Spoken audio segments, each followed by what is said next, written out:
सभी मसीह भाई बहनों को आज मेरा फिर से प्यार भरा प्रेज़ द लॉर्ड। आज का विषय है प्रार्थना करने का कौन सा समय ठीक होता है।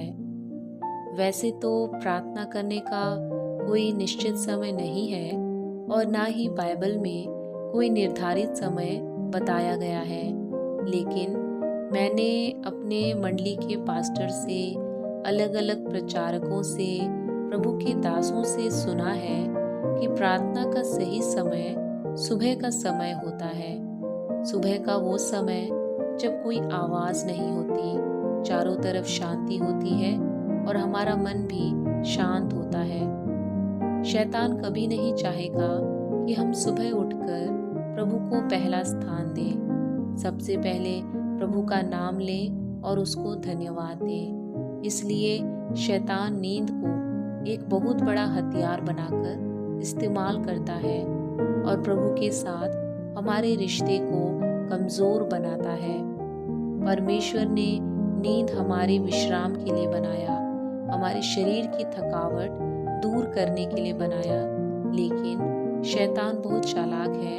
वो परमेश्वर के हथियार को लेकर परमेश्वर के लोगों पर ही गलत तरीके से इस्तेमाल करता है।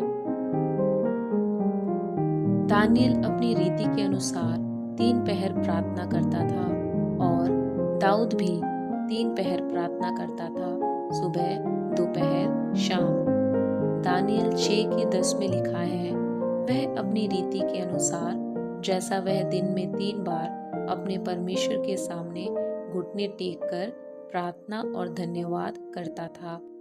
दानियल सिर्फ एक दिन के लिए ही नहीं, लेकिन हमेशा 3 पहर अपने घुटने टेक कर प्रार्थना करता था, क्योंकि दानियल ने परमेश्वर को अपना आधार माना था और वह पूरी तरह से प्रभु पर निर्भर था।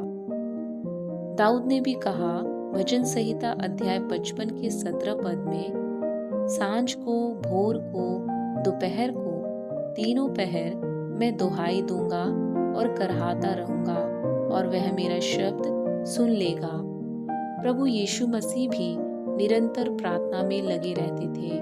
मरकुस अध्याय 1:35 में लिखा है, भोर को दिन निकलने से बहुत पहले वह उठकर निकला और एक जंगली स्थान में गया और वहां प्रार्थना करने लगा। दिन निकलने से बहुत पहले यीशु मसीह परमेश्वर से प्रार्थना करने के लिए निकला। यीशु मसीह हमारे लिए एक बहुत बड़ा उदाहरण है। स्वयं प्रभु होकर भी वह सवेरे जल्दी उठकर परमेश्वर को प्रथम स्थान देते थे।